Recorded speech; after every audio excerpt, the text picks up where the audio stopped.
एक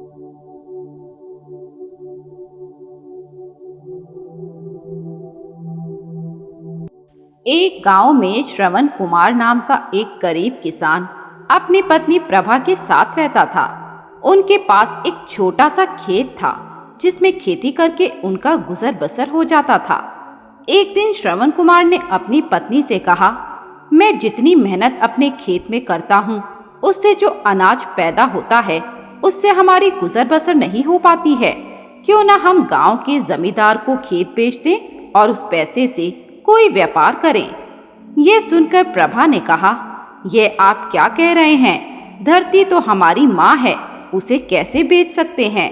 हम आधी रोटी खाकर ही खुश हैं। ज्यादा पैसों का लालच करना अच्छी बात नहीं है।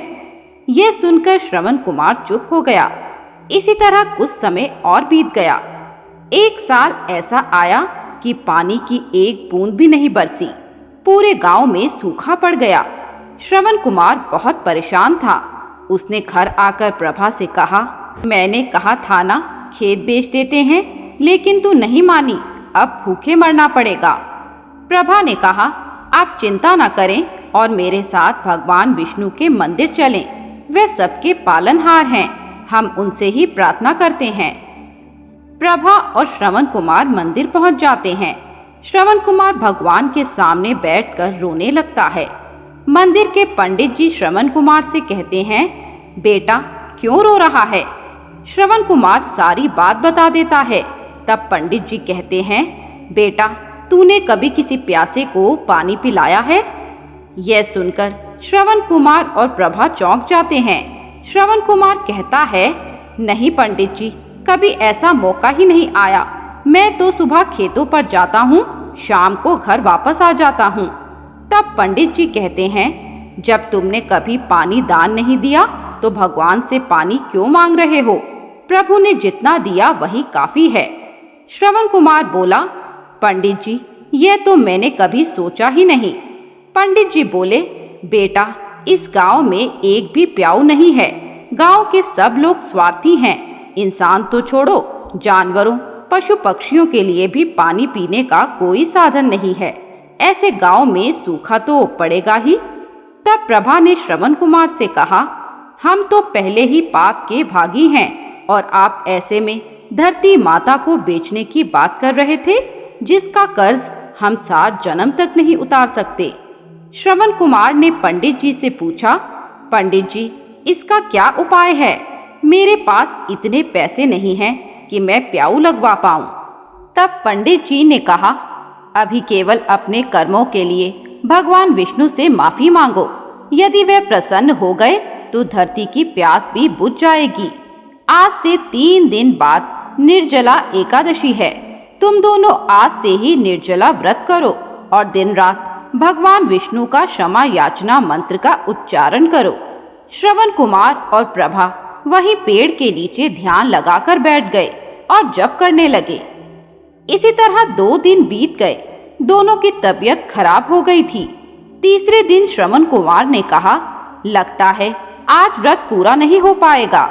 भगवान हमें माफ नहीं करेंगे। आज तो प्राण ही छूट जाएंगे।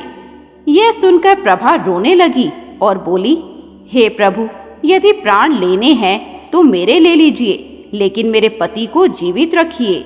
कुछ देर बाद श्रवण कुमार ने देखा घने काले बादल आ गए और बारिश शुरू हो गई। वर्षा का जल उनके मुख में गया और उनका व्रत पूरा हुआ। उसके बाद श्रवण कुमार के पूरे खेत में बहुत अच्छी फसल हुई, जिसे बेचकर उसने सबसे पहले एक प्याऊ बनवाई। हे भगवान विष्णु, जो भी निर्जला एकादशी का व्रत करे उनकी मनोकामना पूरी करना। किसी गांव में हरिया नाम का एक किसान अपनी पत्नी पुष्पा के साथ रहता था। हरिया के पास गांव में कुछ जमीन थी, जिस पर वह खेती करके गुजर बसर कर रहा था। एक बार गांव में बारिश नहीं हुई, सारे खेत सूख गए। तब हरिया को परेशान देखकर उसकी पत्नी ने गांव की एक बुढ़िया को अपनी परेशानी बताई।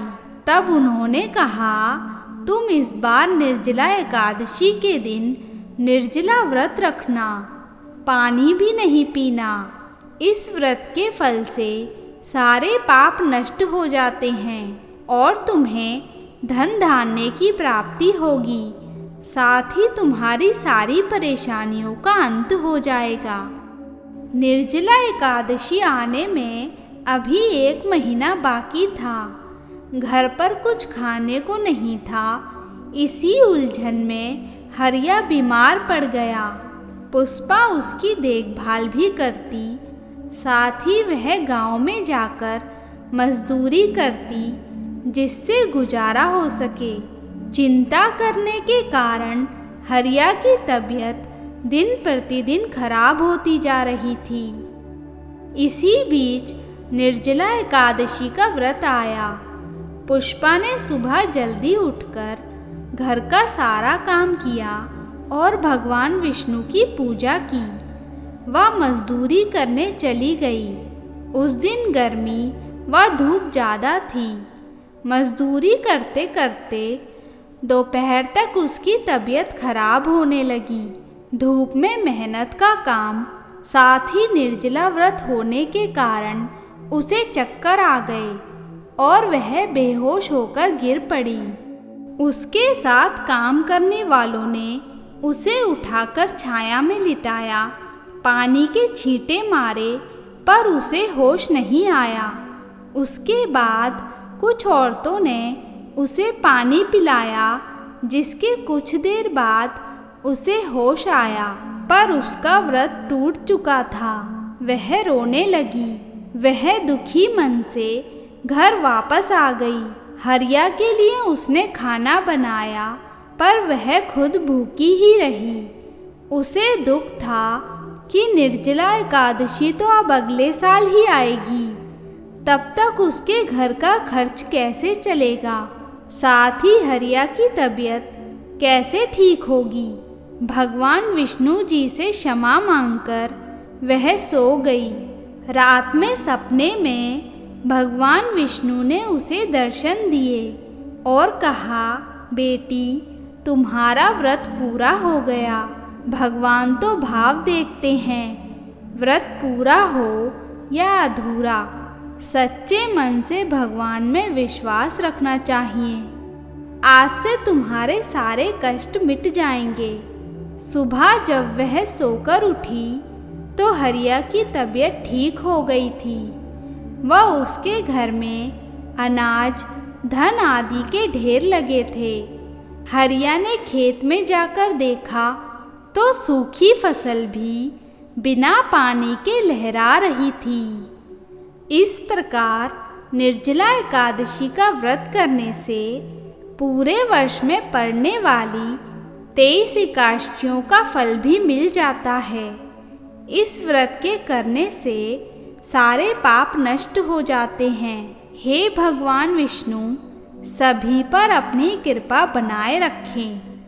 मित्रों, आपको ये कहानी अच्छी लगी हो तो इसे अपने मित्रों के साथ भी शेयर करें और हमारे चैनल वैदिक मंथन को सब्सक्राइब करें। धन्यवाद।